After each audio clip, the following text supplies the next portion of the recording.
할렐루야. 예, 오늘 저는 율법과 은혜의 참 의미라는 제목으로 은혜의 말씀을 나누고자 합니다.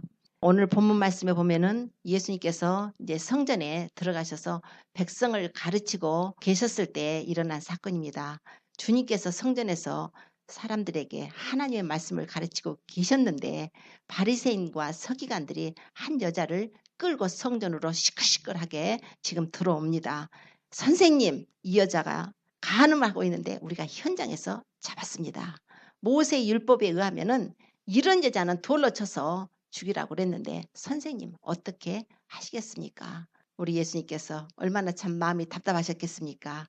죄인들을 부르러 오셨고 죄인들에게 회개케 하서 죄인들이 용서받기를 원하는 그 용서의 복음, 회개의 복음, 긍휼의 복음, 사랑의 복음을 증거하고 계시던 예수님께 그들이 와서 예수님을 고소할 조건을 얻기 위해서 예수님을 시험하러 그 여자를 데리고 온 것입니다. 물론 그들이 율법에 의해서 신명기 22장 22절 이하로 쭉 보면은 간음을 하면은 남자건 여자건 돌로 쳐서 죽이라는 하나님 율법의 말씀이 있습니다. 그래서 그 말씀을 가지고 자기들이 처단할 수도 있었겠지만은 그들은 예수님께 와서 예수님을 고소할 조건을 얻기 위해서 온 것입니다. 자, 그런데 주님께서 그들의 마음을 왜 모르시겠습니까? 우리 주님은 창조주신데 사람의 마음을 다 주님이 지으셨는데 왜 모르시겠습니까? 주님께서 그들의 완악함을 보시고 주님께서 땅에다가 글을 쓰십니다. 글을 쓰고 계시는 거예요. 뭐라고 썼는지는 아무도 알 수 없지만 글을 쓰고 계신 손가락으로 땅에다가 글씨를 쓰고 계시니까 옆에서 그 서기관들 바리새인들 뿐만 아니라 지금 회중들이 모여 있지 않습니까? 성전에서 하나님의 말씀, 주님의 말씀을 듣고 있던 회중들이 모여 있는데 주님께서 땅바닥에다가 글을 쓰고 계십니다. 그럴 때 자꾸 이 여자를 어떻게 할까요? 돌로 칠까요? 어떻게 할까요? 계속 묻습니다. 주님께서 그들에게 일어나서 너희 중에 죄 없는 자가 먼저 돌로 쳐라 그렇게 말씀하십니다. 그러고 나서 주님은 다시 땅에 앉으셔서 계속 그 쓰시던 글을 계속 쓰고 계십니다. 그들은 양심의 가책을 받아서 어른부터 시작해서 젊은이들까지 한 사람 한 사람 성전을 싹 다 빠져나가고 그 회중들까지조차도 다 빠져나가고 결국은 마지막에는 그 여자하고 예수님만 둘이 남게 됩니다. 그랬을 때 예수님께서 보시더니 다 가고 없잖아요. 여자여, 너를 정죄하던 자가 어디 있느냐? 너를 고소하던 자들이 어디 있느냐고 말씀을 하십니다. 여자가 아무도 없습니다. 이렇게 말씀하니까 여자여, 나도 너를 정죄하지 않겠다. 가서 다시는 죄를 범치 말라. 이게 오늘 본문 내용입니다. 바리새인들, 서기관들이 예수님께 나와서 그 예수님을 고소할 조건을 얻기 위해서 왔을 때 만약에 예수님께서 돌로 쳐라. 율법에 있으니까 법은 법이니까 법대로 해야 되지 않느냐. 돌로 쳐라. 그렇게 되면 예수님은 줄어버리죠. 왜냐하면 그 당시에 로마의 식민지 하에 있었기 때문에 예수님께서 율법 하나님의 법이지만 그 법을 가지고 죽이라 하게 되면 예수님은 살인죄를 사주하는 자가 됩니다. 그렇다고 예수님께서 죽이지 마라. 이 여자 죽이지 말고 놔줘라. 그러면은 예수님은 모세의 율법을 폐기했다 해서 율법 폐기론자라 해서 그들에게 정죄를 받고 그들로부터 이제 처벌을 받게 됩니다. 우리 예수님이 이런 어려운 일이 있을 때 참 지혜로다가 이렇게 말씀을 하셔요. 너무 놀랍지 않습니까? 너희 중에 죄 없는 자가 먼저 돌로 치라. 오늘 저는 이 내용을 가지고 율법과 은혜의 참 의미를 우리가 알아보고자 합니다. 율법은 우리가 구약시대에 하나님께서 이스라엘 백성들에게 주신 법인 것을 우리가 압니다. 보통 율법 하면은 모세오경을 말씀을 하죠. 십계명을 가장 기본으로 해서 모세의 오경, 창세기, 출애굽기, 레위기, 민수기, 신명기 이 5개 모세를 통해서 하나님 쓰게 하셨던 모세의 오경을 율법이라고 합니다. 뿐만 아니라 이제 큰 의미로 봐서는 구약 성경 전체가 바로 율법이에요. 율법이라는 것은 하나님의 법입니다.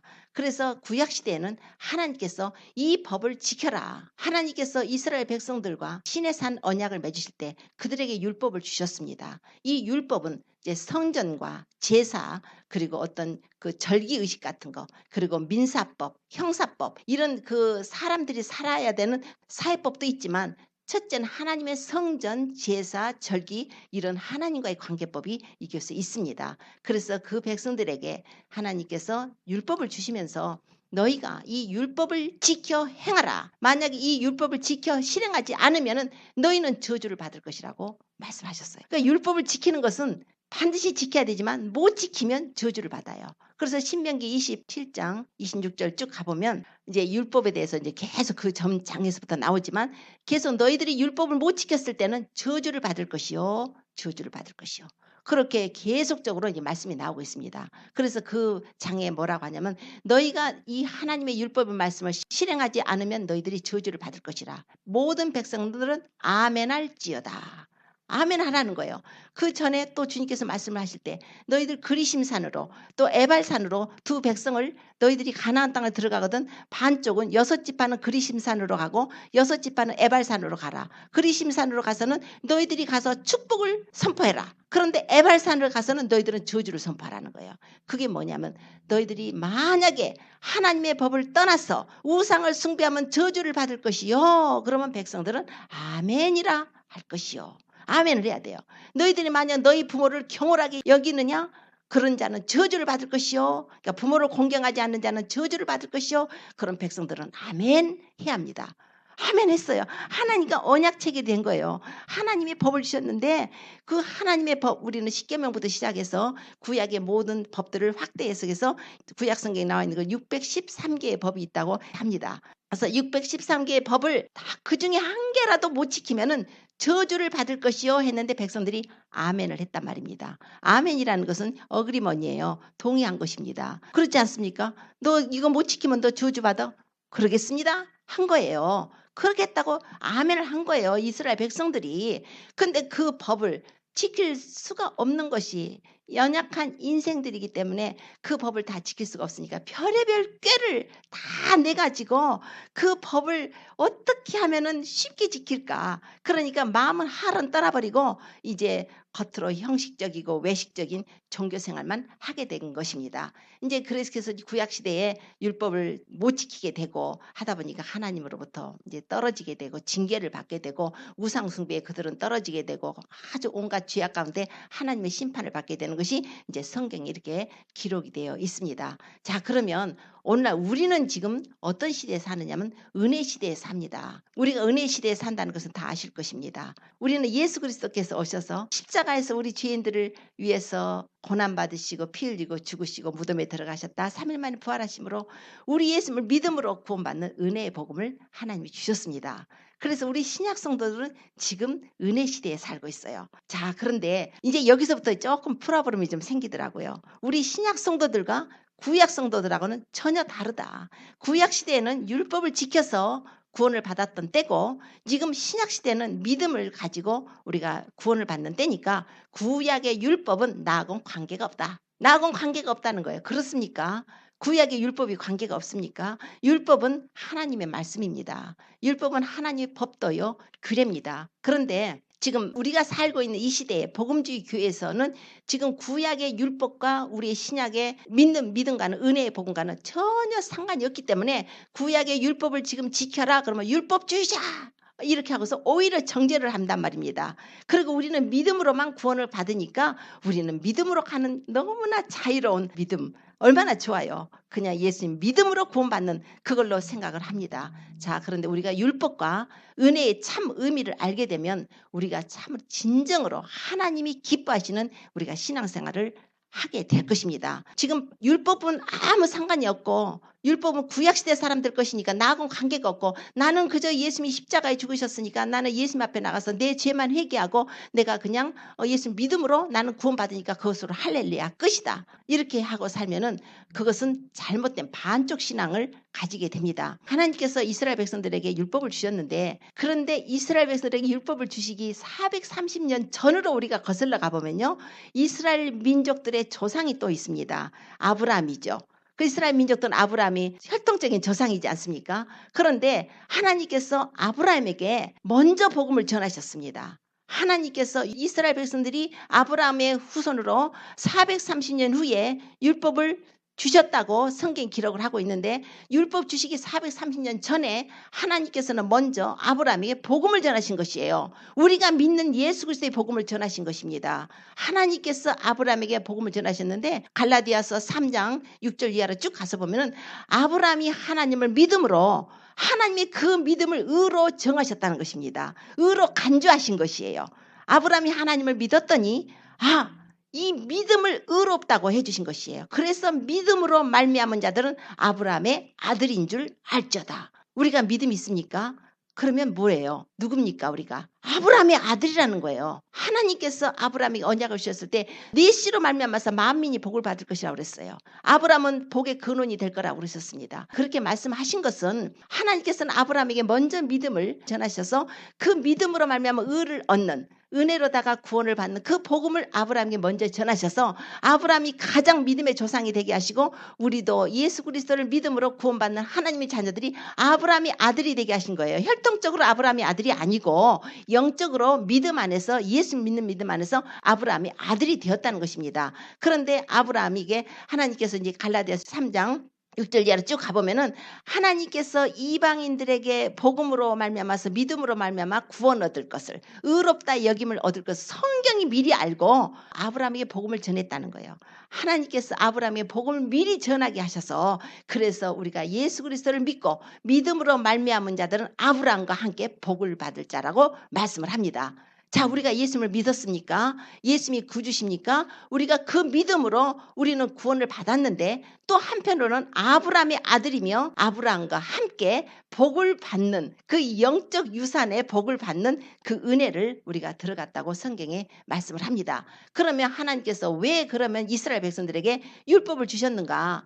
이스라엘 백성들에게 시내산에서 이제 그들을 출애굽시켜가지고 시내산에 다 모아놓고 하나님께서 율법을 주셨는데 왜 주셨냐면 범법함을 인해서 주셨다는 거예요. 죄 때문에. 아브라함의 자손들이 이방 나라에 객이돼가지고 400년 동안을 그 남의 나라에서 종살이하면서 거기서 배운 것은 하나님 떠난 거 배운 거예요. 거기서 배운 것은 우상 숭배를 배운 것입니다. 우상 그 숭배하고 이방 나라의 문화라든가 모든 죄악된 것을 다 배워갖고 왔는데 하나님께서 그들을 교육하실 교육 방책이 필요한 거예요. 우리가 자녀들을 태어나면은 교육시킨다고 학교를 보내서 교육을 시킵니다. 그런 것처럼 그래서 학교 가서 교육을 해가지고 배워가지고 우리가 사람이 어떻게 살아야 되는 도리라든가 윤리라든가 도덕이라든가 사회법 여러 가지 민사법 모든 것을 다 배우지 않습니까? 우리가 사회생활하는 데 필요한 모든 것을 배우는 거예요. 자, 이스라엘 민족들도 하나님과 언약을 맺는 언약 백성이 됐으면 이제 하나님의 백성으로서 살아가야 될 법도와 규례를 배워야 되는 것입니다. 그 법도와 규례를 알지 못하면 하나님을 모르는 자들이 돼요. 그래서 하나님을 모르기 때문에 모세를 통해서 참 그들이 출애굽해가지고 모세가 시내산으로 그 율법 받으러 가는 하나님 앞에 십계명을 받으러 가고 그 율법을 받으러 가는 그 40일 동안에 이스라엘 민족들이 부패해서 그 금송아지를 만들어 놓고 이것이 바로 너희를 애굽 땅에서 인도하여낸 여호와라는 거예요. 이것이 바로 하나님이라고 이걸 가지고 막 뛰어놀고 우상 숭배하지 않습니까? 이런 민족들을 어떻게 합니까? 어떻게 해서 하나님의 법을 가르쳐 줘야겠어요? 얘야 너희들 우상 숭배하면 이건 죄악이다. 너희들은 하나님만 믿는 것이다. 절대로 다른 신을 섬기거나 만들거나 섬기거나 절하지 않아야 되고 하나님의 이름을 망령되게 일컫지 말아야 되고 너희들이 나를 섬기려면 내가 만든 법에 복종하고 순종하고 그 실행함으로써 부모를 공경하고 살인하지 말고 간음하지 말고 도적질하지 말고 거짓 증거하지 말고 이웃과 탐내지 말고 이런 법들을 하나님이 다 주시면서 그 백성들을 교육을 시키는 것입니다. 자, 그러면 우리가 그 교육을 받는데 우리 이제 이 세상 법을 보면 이 세상 법에 교통법규가 있어요. 쉽게 얘기하면 그냥 교통법규라고 표현을 해요. 자, 우리 교통법규를 지켜요. 가사 보면은 스탑사인 있으면 스탑사인을 해야 됩니다. 이열사인 있으면은 이열해서 조금 천천히 스탑했다 나가야 돼요. 그리고 빨간불이 되면 당연히 스탑해야 되고 그래서 파란불이 오면은 가야 되고 그래서 스피드는 몇 마일로 가야 되고 이런 법규가 있단 말입니다. 그런데 그 법규를 잘 지켰으니까 오늘 가서 나라에서 표창장이 날라옵니까? 안 올라오죠. 오늘 법도를 잘 교통법규를 지켜서 집에서부터 교회까지 왔고 교회에서부터 이제 집에까지 갔어요. 그랬더니 나라에서 너 너무 법을 잘 지켜서 내가 표창장을 줄게. 그리고 표창장이 집으로 날라오냐고요. 안 온단 말입니다. 그러나 법을 안 지켰을 때는 프라브름이 생겨요. 티켓이 날라와요. 프라브름이 생기죠. 페널티가 있죠. 벌금을 받죠. 여러 가지로 교육을 받아야 되죠. 이런 문제들이 생기는 거예요. 이게 바로 율법과 하나님의 법 그 관계예요. 우리가 하나님의 법을 지킨 건 하나님의 말씀을 지키는 것은 평안입니다. 하나님의 말씀을 지키는 건 평안이에요. 마치 인계철선이라고 할까요? 인계철선이라는 게 뭐냐면은 무슨 폭탄 장치를 할 때 예를 들면은 이렇게 여기서 조금만 건드리면 저 가서 출입 팡 터져버리는 거예요. 철선으로 연결해 출입 와이어인데 이런 거 마찬가지로 우리가 하나님의 법을 어기면은 여기서 막 뭐가 나오냐면 워닝 사인이 나오는 거예요. 너 큰일 났어. 너 하나님의 법 어겼어. 너는 이거 심판이야. 죄의 삭은 사망이니까요. 너는 심판이야. 너는 하나님 앞에서 죄를 져서 너는 이건 이제 심판받고 넌 지옥에 떨어질 것이다. 하나님으로부터 징계를 받을 것이다. 저주를 받을 것이다. 막 그것이 워닝 사인을 오는 것이 바로 율법이에요. 하나님께서 그 철책을 만들어 놓고 예를 들면 요 밑에가 이제 나이아가라 폭포라고 해봐요. 나이아가라 폭포인데 자 우리가 거기까지 이제 막 배를 타고 가요. 배를 타고 이제 막 폭포가 가는데 거기에 쫙 못 가게끔 경계선이 있단 말입니다. 경계선이 있는데 경계선을 무시하고 가면은 떨어지는 거예요. 그 밑으로 경계선을 저기 몇 미터 이하에 경계선이 있으니까 가지 말자. 돌아가자. 저기는 가면 안 된다. 이 돌아가는 거.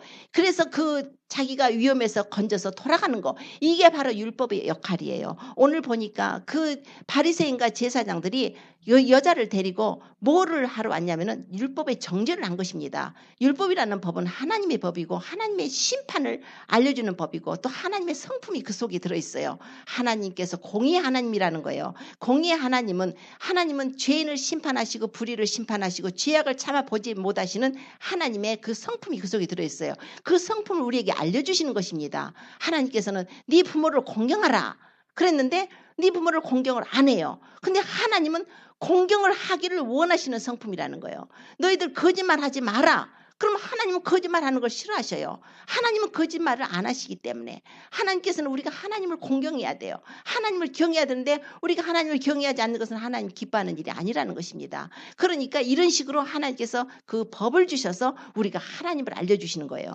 그리고 하나님을 알려주실 뿐만 아니라 그 법을 통해서 우리가 워닝을 받아요. 경고를 받습니다. 너희들 이렇게 하면 죄니까 이렇게 하면 심판받으니까 절대로 그 법을 어기지 마라. 그 법을 어기지 마라. 이렇게 하는 거예요. 그러니까 율법이라는 것은 우리가 하나님 말씀을 가지고 하나님 법이 말씀이고 율법인데 그 말씀을 법을 가지고 우리 자신을 돌아보는 거예요. 마치 또 거울과 같다고 성경이 기록을 합니다. 거울. 자, 우리가 거울이 있으면은 내 얼굴에 뭐가 더러운 것이 묻었는지 머리는 잘 빗어졌는지 단추는 제대로 붙었는지 거울을 보면서 우리가 알 수 있는 것처럼 내 자신을 비춰보는 거울. 아, 내가 뭐가 잘못됐다. 내가 뭐 흐트러졌다. 내 옷 매무새가 뭐가 잘못됐다. 여러 가지로 그 자기를 돌아보는 거울인 것과 같은 거예요. 뿐만 아니라 정죄하는 법이니까 오늘 그 바리새인과 서기관들이 그 여자를 데리고 와가지고 정죄하러 왔어요. 율법으로. 모세의 법에 가면 이런 여자는 돌로 쳐서 죽여야 됩니다. 하지 않습니까? 율법은 정죄하는 법이에요. 하나님의 법은 우리를 그 법을 가지고 율법이 이 사람은 죄졌어요. 가는 죄 졌습니다. 큰 죄 졌습니다. 이 사람은 도둑질했습니다. 큰 죄 졌습니다. 이 사람은 거짓말했습니다. 큰 죄 졌습니다. 이 사람은 자기 부모를 공경하지 않습니다. 큰 죄 졌습니다. 이렇게 계속 율법이 우리를 정죄하는 거예요. 너 죄진 거야. 그러니까 우리가 율법을 가지고 하나님 말씀 갖고 내가 부모를 공경하지 않으면 안 되지. 엄마 아빠를 사랑해야지. 엄마 아빠한테 잘해드려야지. 악하게 하면 안 되지. 엄마 아빠한테 순종해야지. 이렇게 받아들이는 것이 우리 믿음인 거예요. 하나님께서는 그 믿음을 율법을 받았으면 율법을 우리를 정죄를 하면 우리는 어디로 가냐면 오늘 바리새인과 서기관들이 그 간음하는 여자를 데리고 어디로 왔어요? 어디로 왔냐면 예수 그리스도께로 왔어요. 당신이라면 어떻게 하겠습니까? 그랬을 때 율법으로는 돌에 맞아 죽어야 될 여자가 예수님 앞에 나왔더니 정죄를 안 받았어요. 용서를 받았습니다. 용서를 받고 그러나 하나님께서 또 말씀하시기를 주님 말씀하시기를 다시는 가서 죄를 범치 말라 그랬어요. 한번 용서를 받은 사람은 다시 똑같은 죄를 범해서는 안 된다는 것입니다. 베데스다 연못에서 38년 된 병자를 고쳐주지 않았습니까? 나중에 주님께서 그 사람을 만났어요. 만났더니 주님께서 그 사람에게 네가 더 심한 것이 생기지 않도록 다시는 죄를 범치 말라고 그래요. 다시는 심한 것이 생기지 않도록. 저주 가운데 죄로 인해서 그 사람이 병이 왔던 것입니다. 그 율법이 저주가 있으니까 죄로 인해서 사람들이 그 심령에 병이 들어가는 거예요. 죄로 인해서 저주가 들어가는 거예요. 그래가지고서 그 병이 들었으니까 이제는 네가 그 죄를 이제 회개하고 용서받아서 치료안 받았으니까 다시는 더 심한 것이 생기지 않도록 주님께서 죄를 짓지 말라 이렇게 하지 않습니까? 자, 율법이에요. 지금 율법이라는 것을 사람들이 우리가 예수님을 믿으니까 율법을 왜 지키냐? 율법은 구약 성도들이나 율법 지켜서 구원받는 거지 뭐 신약 성도가 율법을 지키느냐? 그 사람들은 율법을 구원의 조건이라고 말을 해요. 율법은 구원의 조건이 아니에요. 율법은 하나님께서 말씀하신 율법의 행위로 의롭다함을 얻을 육체가 없다고 그랬어요. 율법으로는 죄를 깨닫는 법이에요. 율법은 그 율법 자체의 적용이 구원을 받는 법이 아니에요. 우리를 구원으로 이끌 수 있는 법은 오직 예수 그리스도를 믿음으로 구원을 받는 것입니다. 예수님을 믿어야만 그 하나님이 구원을 해주시는 그 법이에요. 하나님 은혜도 법이 있습니다. 은혜의 법이에요. 그것은 예수 그리스도를 믿어서 우리가 구원받는 것은 구원의 차원이지만 율법을 지키는 것은 구원의 차원이 아니고 그것은 율법 하나님의 말씀을 통해서 내 자신을 돌아보고 회개하는 것입니다. 내 자신이 잘못 살고 있나 회개하는 거예요. 회개하고 내가 돌이켜서 주님께 돌아오는 것입니다. 그러나 율법이라는 것을 잘 모르고 율법주의자들이 생겨나기 시작했어요. 그래서 바리새인들 서기관들이 지금 율법을 지킨다고 하지만 자기들은 율법주의자가 된 거예요. 자, 율법주의자가 뭐냐면 우리 주님께서 마태복음 23장 때 이렇게 보면은 화 있을진저 서기관들과 바리새인들이요 막 그런단 말입니다. 그러면서 7번씩이나 그냥 서기관들 바리새인들을 화 있을진저를 쭉 외치셔요. 이제 거기서 보면 중간에 보면은 너희가 박하와 회양과 근처에 11조를 드리는데 율법에 더 중한 바 의와 인과 신은 버렸도다 그래요. 율법이 가장 중요한 것은 의예요. 저스티스예요. 신이에요. 인이에요. 자, 멀시가 있어야 돼요. 페이스플리스가 있어야 돼요. 의와 인과 신은 버렸다. 이것도 행하고 저것도 버리지 말아야 된다는 거예요. 그러나 그들은 하나님의 율법을 주신 그 뜻을 저버리고 그들은 열심으로 종교 생활을 했는데 할이 빠져버린 거예요. 하나님과의 관계에서 하나님을 사랑하는 할이 빠져버렸다는 거예요. 그렇기 때문에 하나님께서 그들을 책망을 하십니다. 바리새인과 서기관들이 얼마나 참 법을 지키는 사람들이에요. 한 번은 주님께서 비유를 드시면서 자기를 의롭다고 생각하는 바리새인이 이제 기도를 하러 갑니다. 근데 세리도 함께 기도를 하러 가지 않습니까? 바리새인이 하늘을 쳐다보면서 아주 그냥 하나님 저는요 이 토색하고 불의하고 간음하는 자들하고 같지 않아요. 여기 세리하고도 안 같아요. 나는 일주일에 2번씩 금식해요. 나는 소정이 11조를 드립니다. 저 세리 이런단 말이에요. 그러고서는 기도를 하니까 하나님 받으시겠어요? 그래 안 받으시는 거예요. 오히려 그 세리가 하늘을 쳐다보지도 못하고 그저 땅을 치면서 하나님 나를 용서해 주옵소서. 내가 죄인입니다고 그가 그렇게 하나님 앞에 자기를 낮추게 했을 때 이 사람이 세리가 저 바리새인보다 더 의롭다함을 얻고 갔다는 것입니다. 하나님께서 우리가 율법주의와 율법을 알기를 원하셔요. 율법은 하나님 말씀이에요. 율법은 말씀이기 때문에 우리는 말씀의 거울을 삼아서 그 말씀을 가지고 회개하고 말씀을 따라서 살려고 하면서 하나님을 기쁘시게 하는 거지 율법주의는 어떻게든지 말씀을 지켜서 내가 의롭다함을 얻으려고 하는 거예요. 내가 의로워지는 건 아니에요. 예수님을 우리가 믿음으로 의롭고 구원받는 거지 율법을 지켜서 의로운 것이 아니라는 것은 아까 교통법규에 지켜서 우리가 의로워지는 게 아니에요. 교통법규를 지키면 평안해요.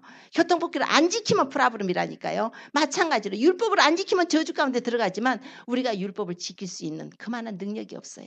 우리는 연약하기 때문에 아무리 지키려고 노력을 해도 우리 할이 변화되기 전에는 그걸 지킬 수 있는 능력이 없습니다. 그래서 우리가 율법을 지키려고 노력하는 것이 아니라 우리가 하나님을 사랑하려고 하는 거예요. 하나님 우리에게 세 계명을 주셨습니다. 하나님을 사랑하라는 거예요. 네 이웃도 사랑하라는 거예요. 내가 너희를 사랑하는 것 같이 너희도 서로 사랑하라는 거예요. 나를 사랑하는 자는 나의 계명을 지킨다고 그랬어요. 내 계명을 지킨 자는 나를 사랑하는 자라고 또 역으로 말씀을 하십니다. 나를 사랑하는 자, 내 계명을 지키는 자는 아버지께 사랑을 받을 것이요 나도 그를 사랑해서 내가 그에게 나를 나타낸다고 주님이 하신 것입니다. 우리가 예수님을 믿으면 하나님의 성령을 받아요. 하나님의 성령이 들어오시고 우리가 하나님의 사랑을 깨닫습니다. 하나님의 아들이 어떤 죽음을 통해서 우리 같은 죄인을 구원하셨는지 그 사랑을 깨닫게 돼요. 그리고 그 사랑이 우리 안에 들어오면 우리는 그 사랑을 먹고 살면서 그분을 사랑하기 때문에 그분의 은혜 아래 거하고 싶은 거예요. 그분을 기뻐하게 하고 싶은 거예요. 우리가 사랑하는 사람들을 위해서는 무엇이라도 할 것 같잖아요. 우리가 사랑하는 사람을 위해서면 아주 새벽부터 밤늦게까지 뭐라도 할 것 같아요. 사랑하기 때문에 그거는 율법이 아니에요. 그러죠? 법으로서 사랑하는 게 아니라 내가 자원해서 그분을 사랑하기 때문에 기쁨으로 행복함으로 아주 그분을 기쁘시게 하는 것이 나의 즐거움이란 말입니다. 하나님은 우리가 그런 관계를 원하십니다.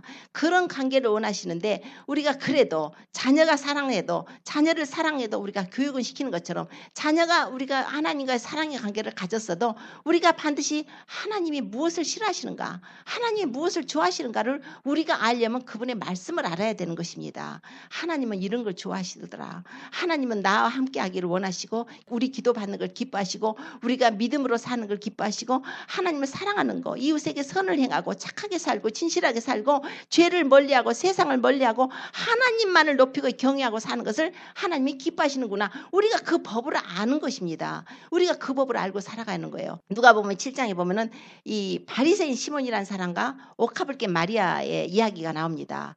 바리새인 시몬이 예수님을 초청을 했습니다. 그런데 그 소문을 듣고 그 마리아가 누구냐면 나사로의 여동생이에요. 죽었다가 4일 만에 예수님께서 다시 살리신 그 나사로의 여동생 마리아가 그 바리새인 집에를 갑니다. 마르다는 그 집에서 일을 보고 있고 그런데 그 집에 들어가는데 마리아가 예수님 발 뒤에 서가지고 계속 우는 거예요.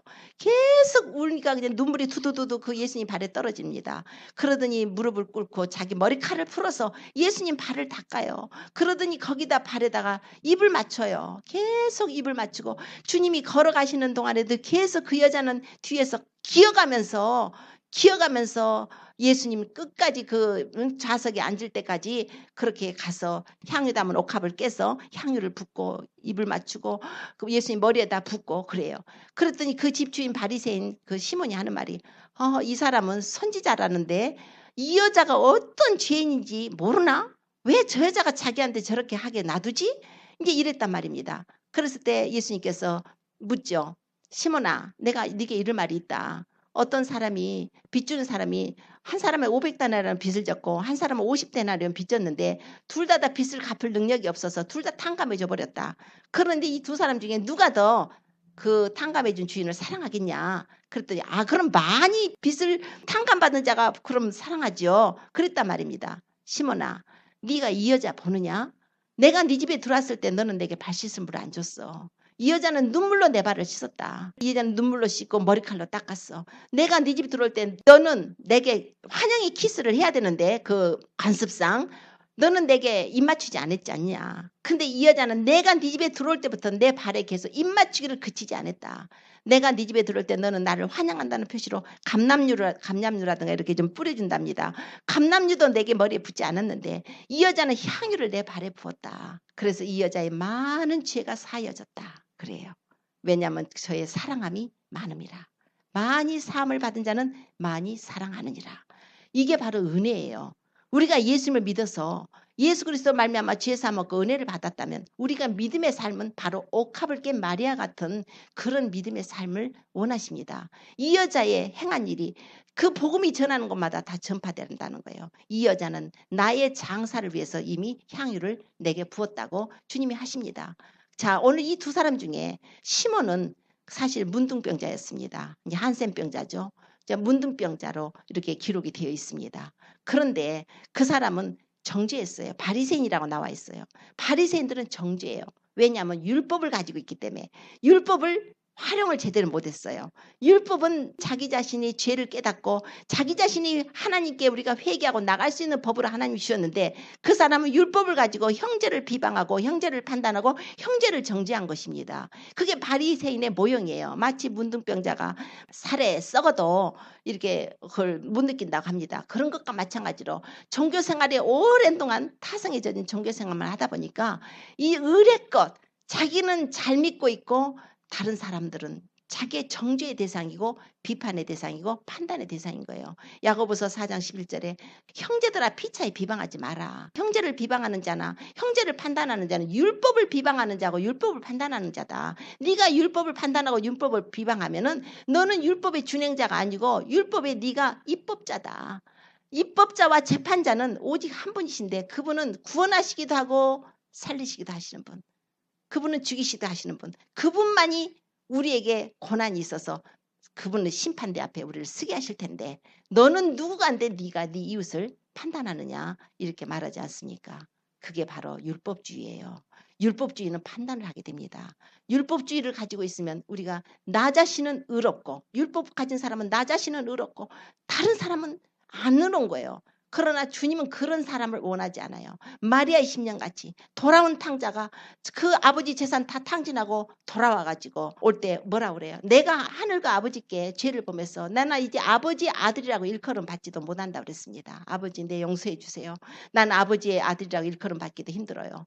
나는 이제 하나님께 죄를 졌다고 그래요. 그 모습을 아버지가 너무 기뻐하셔가지고 그 모습에 그냥 얘들아 좋은 옷 가져와라. 가락지를 끼워라. 신발을 신겨라. 송아지를 잡아라 하지 않습니까? 그런데 그 큰아들 밭에서 내 일하다가 들어왔던 아들이 집에서 그냥 풍악 소리가 나고 음악 소리가 나고 막 춤추는 소리가 나고 떠드는 소리가 나니까 무슨 일이냐 그랬더니 당신 동생이 건강하게 돌아와가지고 당신 아버지가 이렇게 송아지를 잡고 막 잔치한다니까 싫어서 안 들어오는 거예요. 그 아들이 아버지 그러니까 아버지가 대신 나와갖고 얘야 들어가자. 그러니까 아버지 내가 몇 해 동안을 아버지 명령 어긴 적도 없고 아버지 그냥 순종해서 아버지 일만 잘했는데 내게는 염소 새끼 한 마리라도 줘가지고 친구들하고 먹고 마시라고 안 하더니 이 창규와 함께 아버지 살림 다 말아먹어버린 이 동생이 들어오니까 그렇게 했느냐고 막 안 들어오는 거예요. 그 아들은 안 들어갔어요. 율법주의자예요. 율법주의로는 구원을 받을 수가 없다는 표상이에요. 물론 그 당시 이방인과 이스라엘 민족과의 관계도 있고 죄인과 바리새인들과의 관계도 있지만 율법주의에 사로잡힌 자들 지금 이 세상이 그래요. 우리는 예수님을 믿습니다. 우리는 예수님을 믿고 구원을 받는데 예수님을 믿고 구원받는 자라면 반드시 하나님의 말씀으로 우리가 씻어야 됩니다. 하나님의 말씀, 율법을 가지고 비춰보고 그것에 우리가 찔림을 받고 말씀으로 씻어서 거룩해 물로 씻고 말씀으로 거룩하게 하는 것입니다. 우리가 그걸 놓고 회개하는 거예요. 하나님의 말씀이 법이 돼서 우리가 그걸 놓고 회개하는 것입니다. 옆 사람이 너 그냥 회개해 그냥 회개해 그게 아니라 말씀을 기준으로 해서 우리가 회개를 하는 것입니다. 율법의 의미는 우리를 그리스도께로 인도해요. 우리가 죄를 범해서 도저히 용서받을 길이 없을 때 내가 돌아가리라. 내가 아버지과 하나님께 내가 죄를 범했다. 내가 가서 용서를 구하고 다시는 내가 아버지 아들이라고 일컬음 받기도 어렵지만 품꾼의 하나로 보리라 할 정도로 자기를 낮추고 회개하고 예수님께 돌아가는 것입니다. 이게 바로 은혜예요. 우리가 은혜의 삶, 예수 그리스도를 믿는 삶 안에 있다는 것은 반드시 하나님의 말씀을 알아가지고 그 말씀으로 받아가지고 우리가 뉘우침을 갖고 회개를 하고 보혈의 은혜를 입기 위해서 예수님이 십자가 앞에 나와야 되는 거예요. 그러고 나서 말씀 가지고 우리가 그걸 회개할 기회를 얻기 위해서는 주님 앞에 나오는 거예요. 왜냐하면 예수님은 십자가에서 우리를 회개할 수 있도록 회개하면 용서해 주시려고 보혈을 뿌려주시려고 이미 십자가에서 2000년 전에 그 보혈을 흘려주셨기 때문에 예수님 앞에 나와서 우리가 우리 죄를 자복하고 회개하면 저는 미쁘시고 의로우셔서 우리 죄를 사시고 모든 불의에서 우리를 깨끗게 해주시는 것입니다. 하나님께서는 우리가 이 마지막 때를 살아가는데 우리가 요즘 재림을 앞두고 있어요.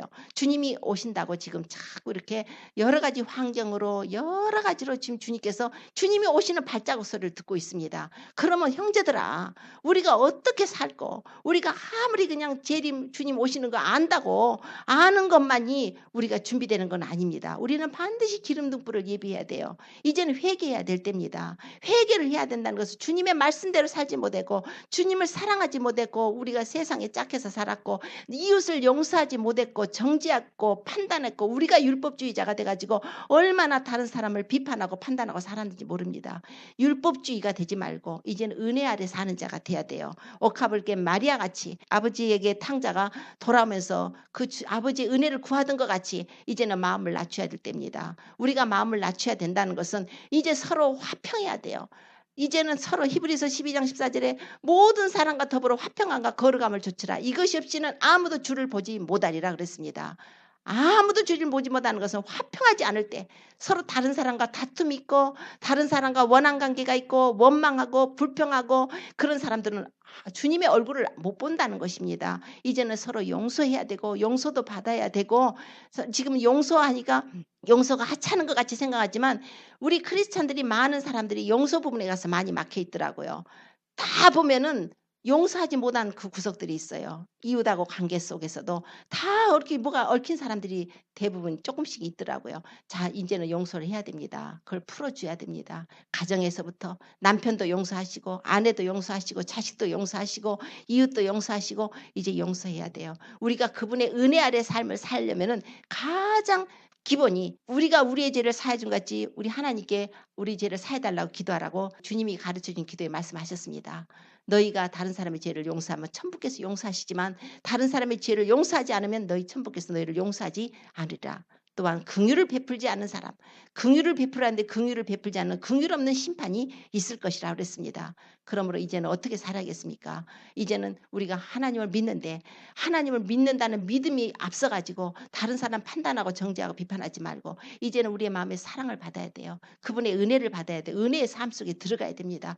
그분 앞에 그 낮추던 마리아, 그 아무리 마리아가 자기 세상 사람들은 죄인이라고 손가락질했지만 우리가 바로 그런 죄인이에요. 우리가 바로 너희가 가늠하는 여자들이요. 정말 세상과 벗된 것이 하나님과 원수됨을 알지 못하느냐 그러지 않았습니까? 물론 그 옥합을 깼던 마리아는 그 당시에 참 좋지 못한 직업을 가졌을 수가 있지만은 우리 모두가 다 그 모습인 것입니다. 하나님 앞에는 그런 하나님은 많이 사함받은 자는 많이 사랑한다는 것이에요. 우리가 우리 죄를 자각하고 회개하고 주님 앞에 자꾸 보혈로 씻으십시오. 은혜를 구하십시오. 그리고 자기 삶을 다 이제는 점검하셔야 돼요. 나는 이 정도면 됐지 그런 사람 없습니다. 하나님의 은혜를 받아서 지나간 것도 생각나거든 다 회개하시고 지나간 것뿐만 아니라 앞으로도 우리가 살면서 부딪힐 일도 많을 텐데 이제는 믿음을 지키기가 굉장히 힘들 때가 됐습니다. 그리고 앞으로 이제 적그리스도의 등장 또 여러 가지 사회의 변화들 우리가 감당하기 힘든 여러 가지 일들이 많은데 우리가 믿음을 꽉 잡지 못하면 쓰러질 수밖에 없어요. 주님의 은혜를 사모하시고 말씀으로 무장하고 기도로 무장하고 성령 충만받고 정말 다른 사람 위해서 기도해주고 중보하고 사랑을 행하고 선을 행하고 이제는 화평하고 용서하고 우리가 믿음으로 주님과 함께 꽉 주님 손 붙들고 가야 됩니다. 그날이 가까웠지 않았습니까? 너희 머리를 들라 구속의 날이 가까웠다는 거예요. 우리가 그날이 가까운 그 나팔수를 듣습니다. 우리가 끝까지 믿음으로 승리해서 끝까지 더 주님 사랑하십시오. 주님 사랑밖에 없어요. 이웃에게도 사랑밖에 없어요. 사랑이 마귀를 이길 수 있는 유일한 무기입니다. 예수님이 사랑하셨기 때문에 십자가에서 그 사랑을 보이셔서 마귀를 이겨버리시고 우리를 구원하신 것입니다. 우리도 너희가 내 사랑 안에 거하라 그러셨어요. 내 사랑 안에 거하는 자는 나의 계명을 또한 지킨다고 하신 것입니다. 우리는 말씀과 꼭 병행을 해야 됩니다. 혼자서 어떤 신령한 음성 들었다고 그거 따라가면 안 돼요. 우리는 말씀을 따라가야 됩니다. 모든 것이 위에 가장 말씀이 최고입니다. 말씀을 꼭 붙드시고 말씀 안에서 우리가 더 주님을 사랑하고 믿음으로 살고 그리스도 오실 때 주님이 오시면 나팔소리가 들릴 것입니다. 그런 자들에게 나팔소리가 들리는 거예요. 자기 이름을 부를 것입니다. 의의 세마포를 입혀주셨으니까 날마다 보혈로 두루마기 빠듯이 항상 회개함으로써 주님과 연합해서 주님의 사랑을 다 받아가지고 끝까지 승리해서 그 나라의 어린 양의 신부로 모두 참여하는 저와 우리 성도님 되시기를 예수님으로 축원합니다. 기도드리겠습니다.